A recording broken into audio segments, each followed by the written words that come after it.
Baik, Assalamualaikum warahmatullahi wabarakatuh.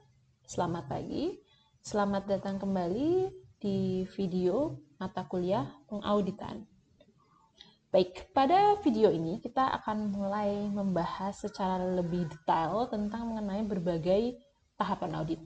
Jadi, jika pada video materi sebelumnya kita lebih banyak membahas tentang konsep-konsep ya, konsep-konsep audit itu apa, gunanya apa, lalu teori-teori yang harus diperhatikan ketika melakukan audit.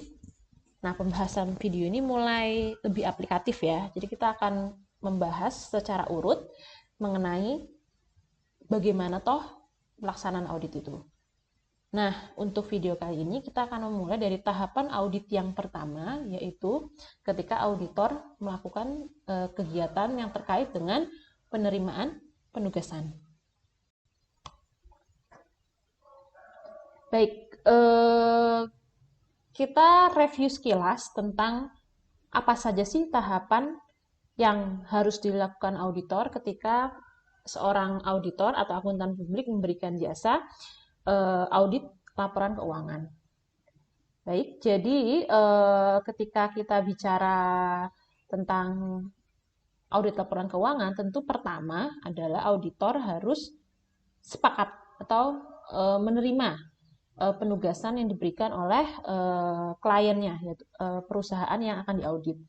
Nah, jadi tidak seperti perusahaan jasa lain ya, misalnya ada klien datang ke akuntan publik minta jasa tertentu yang mungkin tentunya seorang akuntan publik tentunya lebih senang yang memberikan jasa ya, jadi karena dapat customer lah intinya seperti itu. Ketika seorang akuntan publik akan memberikan jasa terkait dengan audit laporan keuangan, itu ternyata nggak gampang untuk auditor langsung bilang nerima, iya seperti itu. Kenapa? Karena ketika auditor nerima sembarangan, itu ada dampak implikasi yang dapat merugikan auditor. Jika ternyata dia sudah menerima audit sebuah perusahaan, lalu ternyata ada hal-hal yang dapat memberatkan auditor tersebut. Oleh karena itu, pada tahapan ini, auditor harus mengambil keputusan apakah ia akan menerima suatu kesempatan untuk menjadi auditor bagi calon klien atau menolak. Nah, ini bisa nih di sini auditor ada juga beberapa situasi di mana auditor disarankan untuk menolak ya penugasan audit tersebut. Oke deh, nggak dapat job ya istilahnya, cuman di situ auditor bisa menghindari berbagai situasi-situasi yang merugikan bagi auditor. Nah, jadi di sini memang penerimaan penugasan audit itu menjadi satu tahapan sendiri. Jadi intinya nerima job dari klien itu sendiri sebelum bilang oke, nerima itu sudah banyak tahapannya begitu. Yang kedua adalah perencanaan audit ya. Jadi ketika seorang auditor sudah bilang oke, saya bersedia menjadi auditor Anda, maka tahapan selanjutnya adalah auditor akan melakukan perencanaan audit. Nah, perencanaan audit ini terkait dengan strategi apa saja ya yang kegiatan apa saja yang akan dilakukan auditor, berapa banyak bukti yang diperlukan. Nah, itu harus direncanakan sedemikian rupa sehingga auditor dapat memberikan kualitas audit yang terbaik, tapi juga nggak terlalu mahal begitu. Karena kalau terlalu mahal, auditornya juga rugi. Yang selanjutnya, tahapan ketiga adalah tentunya pelaksanaan ya. Jadi sudah merencanakan dengan baik, maka selanjutnya tinggal melaksanakan yang sudah direncanakan. Jadi misalnya kemarin rencananya audit kami akan fokus ke audit lebih banyak bukti di akun persediaan. Ya sudah, maka nanti di tahapan ini maka nanti prosedur-prosedur audit terkait dengan akun persediaan. Jadi intinya mengaplikasikan yang sudah direncanakan. Lalu nanti tahapan yang keempat, jadi semua bukti yang didapatkan di tahap 3 ini, maka nanti auditor membuat kesimpulan. Ini laporan keuangannya sudah bagus belum? Sudah wajar belum? Kalau sudah wajar, apakah wajar tanpa pengecualian atau wajar dengan pengecualian? Atau jangan-jangan opini yang lain. Nah, jadi ketika sudah mendapatkan bukti yang dianggap memadai, maka kemudian dilakukan perumusan opini dan penyusunan laporan auditor di tahap yang terakhir. Itu versi ringkasnya. Nah, sekarang coba kita lihat terkait dengan fokus di video ini, yaitu penerimaan penugasan. Nah, jadi ternyata ketika auditor itu ada klien datang bilang, oh saya minta meng-hire Anda untuk jasa audit laporan keuangan di perusahaan saya. Nah, ternyata auditor nggak bisa cuma bilang, oh iya saya bersedia, kebetulan saya kosong. Nah, tidak bisa langsung seperti itu teman-teman. Tapi ketika ada tawaran tersebut, maka yang dia lakukan adalah dia harus melewati beberapa tahapan pertimbangan terkait dengan tersebut, yaitu tahapannya mengevaluasi integritas manajemen, lalu kemudian mengidentifikasi keadaan khusus di perusahaan tersebut, lalu coba menetapkan kompetensi. Saya sebagai auditor, apakah saya kompeten untuk menilai laporan keuangan di suatu perusahaan yang akan saya audit itu. Karena perusahaan itu sangat besar ya teman-teman, sangat variatif. Jadi ada misalnya perusahaan tambang, ada mungkin perusahaan telekomunikasi, ada perusahaan tambang, telekomunikasi, perusahaan manufaktur bahan-bahan makanan, perusahaan manufaktur obat, perusahaan manufaktur teknologi dan sejenisnya, atau perusahaan jasa online sepenuhnya. Sangat bervariasi bisnis perusahaan itu. Dan setiap bisnis itu punya ciri khas yang berbeda. Pertanyaannya, auditornya itu dia qualified nggak? Dia punya kompetensi nggak? Punya pengalaman nggak untuk audit suatu yang perusahaan unik? Misalnya selama ini dia memberikan jasa di perusahaan manufaktur makanan ya, terus tiba-tiba ada tawaran dari perusahaan pertambangan.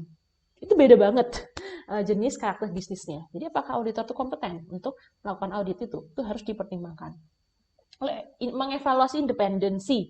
Jangan sampai auditor itu ngaudit sebuah perusahaan, dia baru sadar ternyata adiknya adalah komisaris di perusahaan tersebut. Nah, itu enggak, jangan sampai hal terjadi. Karena itu dapat karena kalau seperti itu akan mengganggu independensi dari kegiatan audit. Udah capek-capek ngaudit, ternyata hasil auditnya tidak bisa dipakai karena orang-orang yang membaca laporan itu sanksi terhadap independensi auditornya. Ini menentukan kemampuan untuk bekerja cermat dan seksama, dan kalau sudah oke, semua tahapan sudah dilalui dan dianggap oke, maka auditor nanti akan membuat surat penugasan atau engagement letter, yaitu surat intinya apa ya, dari auditor menyatakan bersedia untuk mengaudit klien dengan persyaratan-persyaratan dan deskripsi tertentu. Oke, kita coba lihat secara lebih detail ya terkait dengan tiap tahapannya. Jadi, ketika tahapan pertama, evaluasi atas integritas manajemen. Jadi, ketika auditor mendapat kesempatan untuk mengaudit suatu perusahaan, dia ngelihat ini manajemennya ini bisa dipercaya nggak? Nah, karena bagaimanapun juga ujung-ujungnya kualitas laporan keuangan itu dilihat dari dilihat dari manajemen yang membuatnya. Karena yang membuat laporan keuangan manajemen. Jika manajemennya itu sendiri ternyata sudah tipe yang nggak jujur, sering main laporan keuangan dari awal auditor datang sudah mengetahui hal tersebut, lebih baik auditor tidak mengambil kontrak audit tersebut. Karena audit laporan keuangan berbeda misalnya dengan audit investigasi ya. Audit investigasi itu mungkin memang datang ke perusahaan dengan niat untuk mengetahui apa saja yang salah. Kalau audit laporan keuangan itu berbeda tujuannya. Audit laporan keuangan itu adalah auditor itu datang ke sebuah perusahaan untuk apakah laporannya itu memang sudah wajar. Jadi harapannya targetnya itu adalah laporannya wajar. Tapi kalau dari awal auditornya itu sudah masuk ke perusahaan, sudah tahu auditornya itu nggak jujur, berarti dari awal ya ada kemungkinan besar laporannya udah nggak wajar. Nah, kalau seperti itu untuk apa? Auditornya ngambil resiko terkena dampak hukum, karena ketika suatu perusahaan mendapat permasalahan litigasi, biasanya auditornya juga terlibat. Nah, jadi dari awal sudah tahu ada potensi itu, untuk apa cari masalah ya, gampangnya seperti itu. Oleh karena itu tahapan ini menjadi sangat penting nih, kita mengevaluasi kira-kira perusahaan itu manajemennya punya integritas apa enggak. Bu, kalau di dalamnya ada orang-orang yang oknum-oknum, orang-orang yang emang manipulasi gimana? Nah, itu oknum. Kalau itu memang oknum dalam artian perusahaan secara keseluruhan itu manajemen keseluruhan sebenarnya punya integritas bagus, tapi ada oknum-oknum seperti itu, maka itu menjadi tanggung jawab auditor ya, kesempatan auditor untuk membantu manajemen untuk menemukan atau oknum-oknum tersebut. Tapi pada dasarnya itu adalah harapannya manajemen secara keseluruhan itu punya integritas bagus ketika seorang auditor memutuskan untuk mengambil kontrak audit.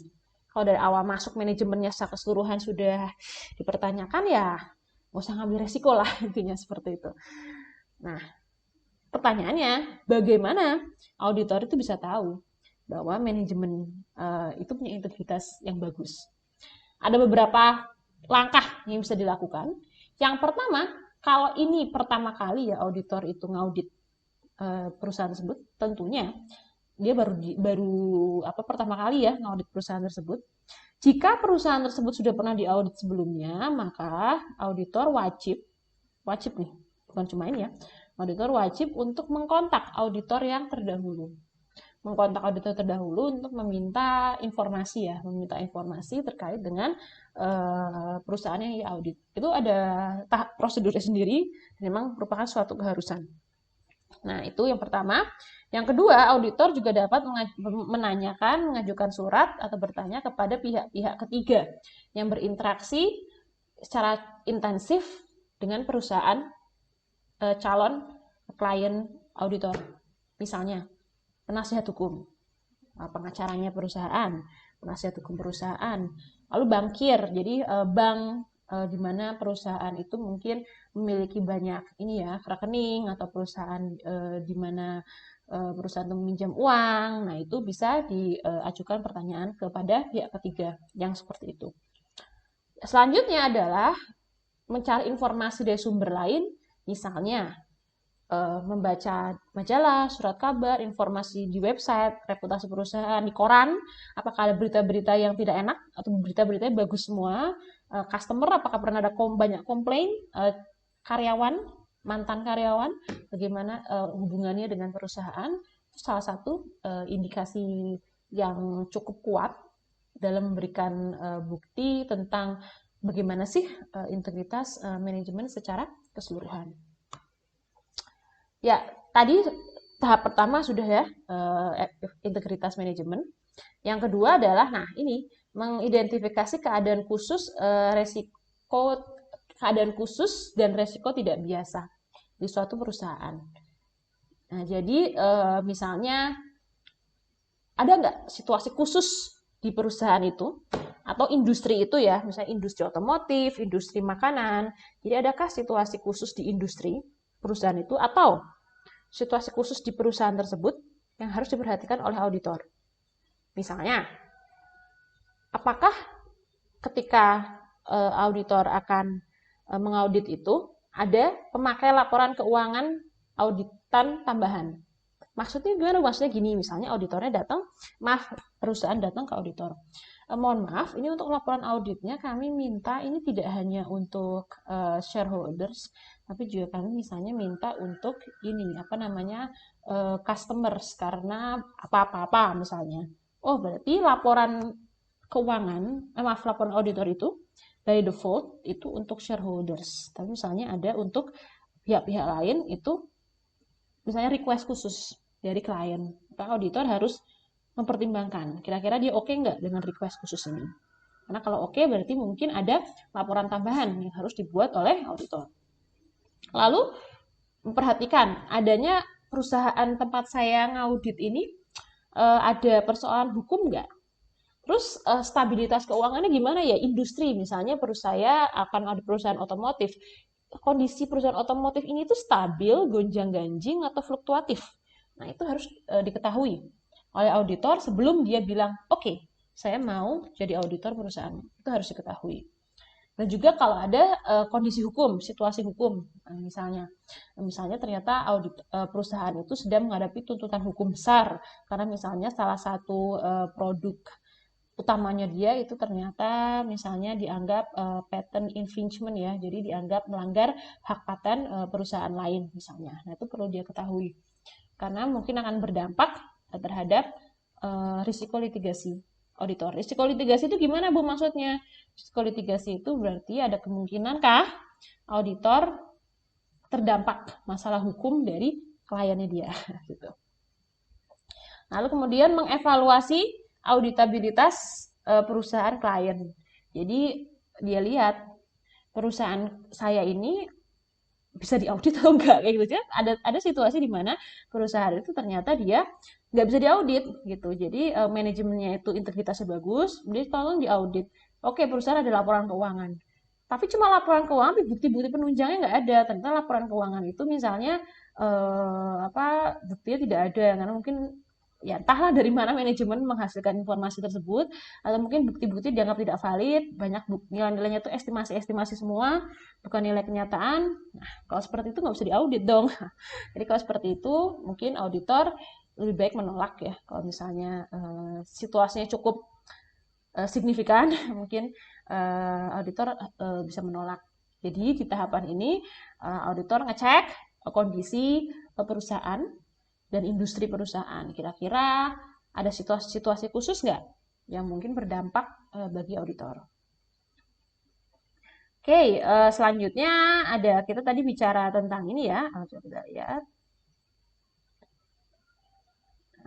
Nah ya, nah di sini ketika kita bicara tentang tahapan ini, keadaan khusus dan risiko. Nah, ada juga tahapan di sini mengidentifikasi risiko ya.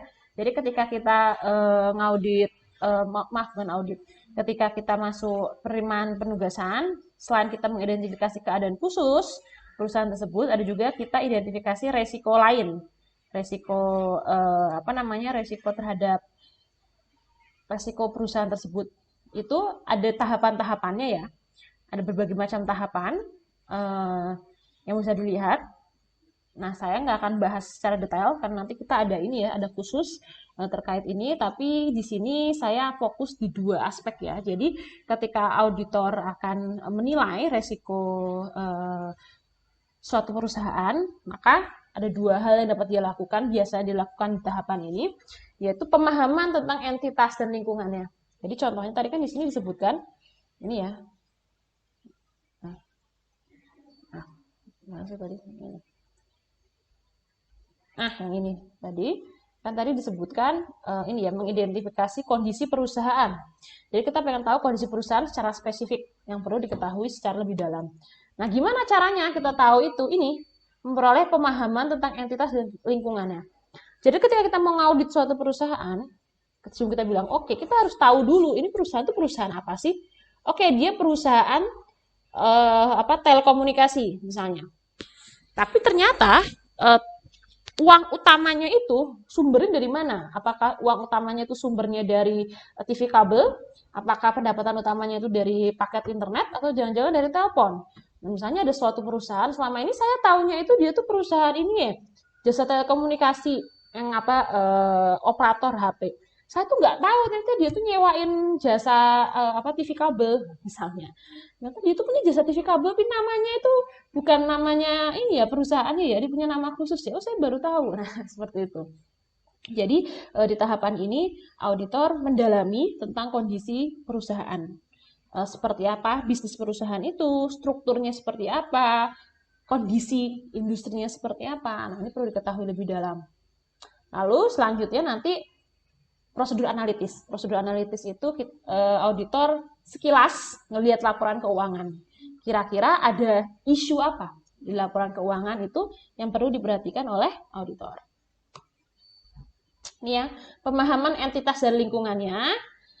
Ketika untuk membuat perencanaan audit yang tepat, dan ini sebelum auditor bilang oke, saya mau menerima klien ini, saya perlu memahami lebih jauh tentang kondisi perusahaannya. Nah, jadi untuk mengambil kondisi perusahaannya ini bisa dilihat beberapa tahapan, yaitu di sini memahami industri, aturan yang terkait tentang perusahaan dan faktor eksternal lain, pemahaman tentang kegiatan bisnis perusahaan itu punya bisnis apa aja sih, lalu pemahaman tentang visi misi, tujuan, strategi bisnis dan struktur perusahaan, dan selanjutnya pengukuran dan penilaian tentang kinerja keuangan perusahaan. Nah, ini perlu diketahui, walaupun belum mendalam ya, tapi sekilas, tapi ini perlu diketahui sebelum auditor membuat keputusan. Oke, sekarang mungkin pertanyaannya ya, Bu, gimana caranya auditor bisa tahu ini semua? Tahu tahu informasi-informasi ini. Jadi contohnya, industrinya. Misalnya perusahaan otomotif ya, apa saja informasi-informasi penting di industri tersebut, terus aturan hukum yang terkait, faktor eksternal, pemahaman kegiatan bisnis. Ini kan kita belum jadi klien, Bu. Kalau mau nanya banyak-banyak ya nggak enak juga kan, misalnya. Ya nanya nggak apa-apa, cuman kalau mau mendapat sumber lain yang lebih objektif, kita bisa juga melihat dari sumber-sumber eksternal perusahaan. Ini contoh berbagai sumber dari mana kita bisa memperoleh informasi untuk mengetahui hal-hal ini.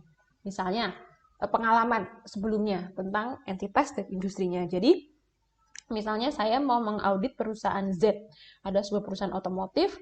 Saya pertama kali audit perusahaan ini, cuman dulu saya pernah audit perusahaan A, perusahaan otomotif juga, agak beda sih, tapi masih industri masih sama. Nah, berarti kalau dari pengalaman saya kemarin nih, kalau perusahaan di bidang otomotif, maka hal-hal pentingnya itu adalah apa aja. Itu tadi saya sudah ada gambaran. Diskusi dengan orang dalam entitas, jadi dengan manajemen. Jadi sebelum bilang oke untuk ngaudit, biasanya ada ngobrol dulu, ada diskusi apakah gimana sih kondisi perusahaan. Itu harus dilakukan dulu. Lalu diskusi dengan misalnya auditor internal atau review laporan auditor internalnya. Diskusi dengan pihak lain, tadi sudah saya jelaskan ya, diskusi dengan auditor sebelumnya, penasihat hukum, atau penasihat lain yang pernah kerjasama dengan entitas, publikasi, lihat koran, majalah, media cetak, sumber-sumber informasi yang lain. Apakah ada berita yang tidak enak tentang perusahaan, atau beritanya bagus semua. Kunjungan mungkin perlu lihat lokasi juga. Terus yang terakhir adalah perundangan atau peraturan pemerintah yang terkait atau berdampak terhadap entitas, baik entitas secara khusus maupun industri secara keseluruhan. Itu yang pertama ya, jadi pertama itu gampangnya menganalisa kondisi perusahaan secara kualitatif begitu.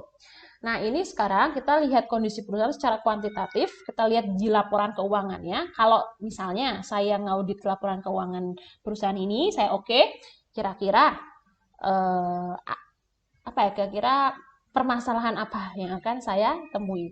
Nah, itu bisa dilihat secara lebih detail dengan analisis singkat, prosedur analisis terkait dengan laporan keuangan. Nah, prosedur analitis dilakukan dengan membandingkan laporan keuangan tahun berjalan yang mau kita audit ini, yang unaudited, dengan laporan keuangan tahun sebelumnya untuk menemukan perubahan yang janggal atau nggak janggal ya. Jadi perubahan yang eye-catching lah, yang kok kayaknya ini menarik nih, mungkin perlu perhatian lebih. Ada berbagai macam cara ya untuk melakukan prosedur analitis, cuman kita fokusnya di sini, trend analisis. Biasanya paling sering kita menggunakan ini, trend analisis. Nah, ini contoh trend analisis ya, misalnya ini adalah neraca sebuah perusahaan, laporan posisi keuangan sebuah perusahaan.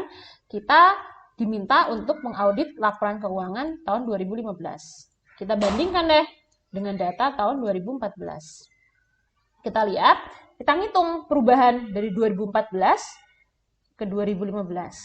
Nah, kita lihat ada kenaikan atau penurunan untuk setiap akun. Misalnya kas ini dulu 2014 4.500, sekarang 2015 jadi 5.000. Berarti ini naik sekitar 11%. Nah, sebaliknya piutang tahun 2014 itu ada 13.000, tahun 2015 itu ada 11.000. Berarti kan berkurang sekitar 2.000 ya. 2.000 itu berapa persen ya kalau dibandingkan? Berarti dari 2014 ke 2015 itu naik atau turun berapa persen? Biasanya sih rumusnya itu adalah nilai 2015 dikurangi nilai tahun 2014 itu, lalu dibagi dibagi nilai 2014. Jadi dapat deh berapa persen perubahannya gitu. Nah, kita lihat ya, ini saya sudah mencoba menghitungkan untuk setiap akun yang ada di sini. Nah, ini setiap akun mungkin ada, jadi tidak ada rumus. Bu, kalau dianggap menarik itu lebih dari berapa persen? Ya, sense, ya itu saya bilang sense ya. Jadi kelihatan yang eye-catching aja, yang menurut teman-teman mungkin perlu benar perhatian itu akun apa. Nah, kalau seperti ini ada yang eye-catching banget ya, persediaan. Seperti ini, naiknya sampai lebih dari 100% ya. Tadinya itu 2014 persediaannya cuma 4.500, Sekarang 2015 persediaan dia 10.000. Kok tiba-tiba signifikan drastis naiknya? Kenapa nih? Nah, resiko ini jangan-jangan ada permasalahan obsolete stock. Obsolete stock itu berarti ada barang yang tidak ada persediaan yang tidak bisa terjual. Jadi auditor, oh jangan-jangan nih persediaan kayaknya butuh diperhatikan deh, misalnya begitu. Ini contoh tren analisis ya, versi yang paling simple begitu. Oke, kalau tadi kita sudah ngecek integritas manajemen, terus kita sudah ubek-ubek ya kondisi perusahaannya.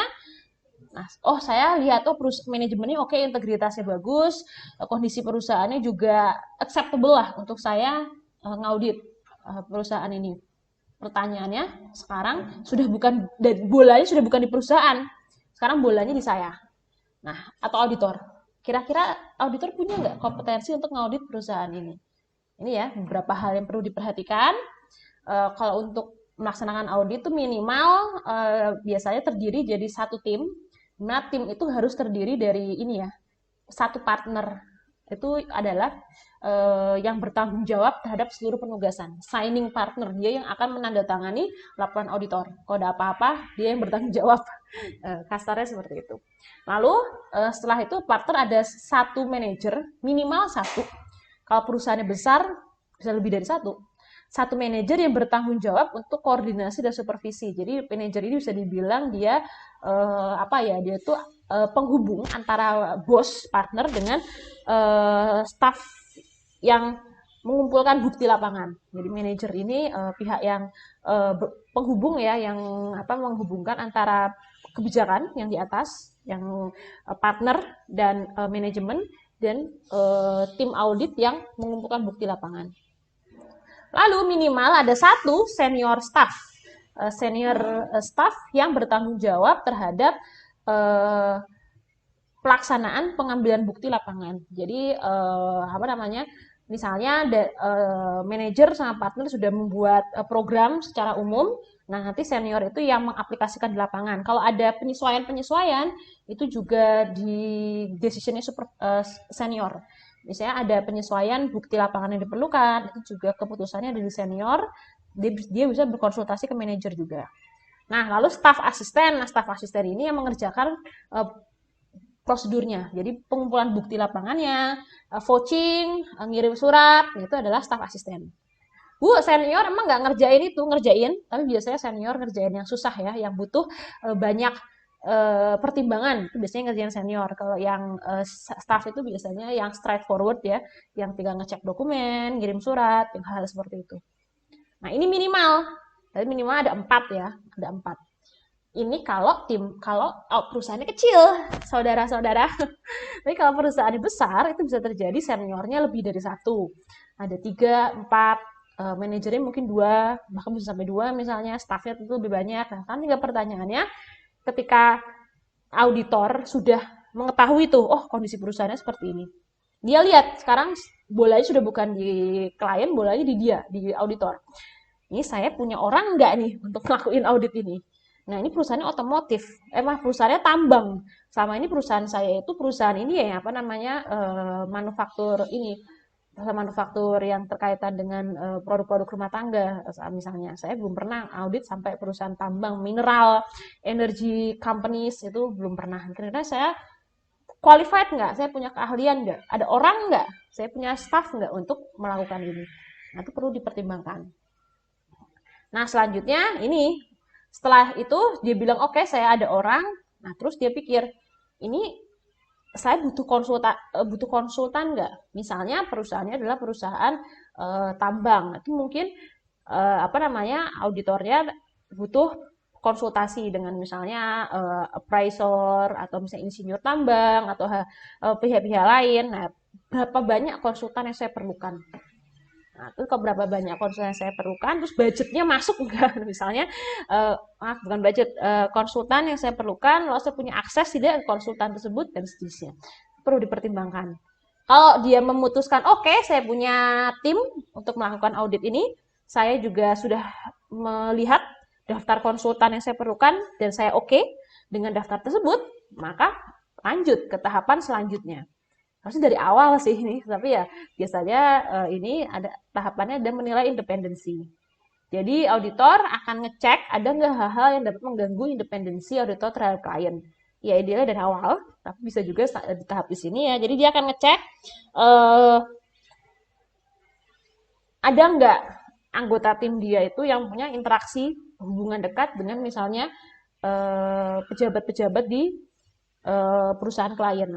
Jangan sampai dia milih anggota tim yang punya hubungan dekat dengan hubungan kekeluargaan dekat, hubungan dekat dengan pejabat-pejabat di perusahaan klien.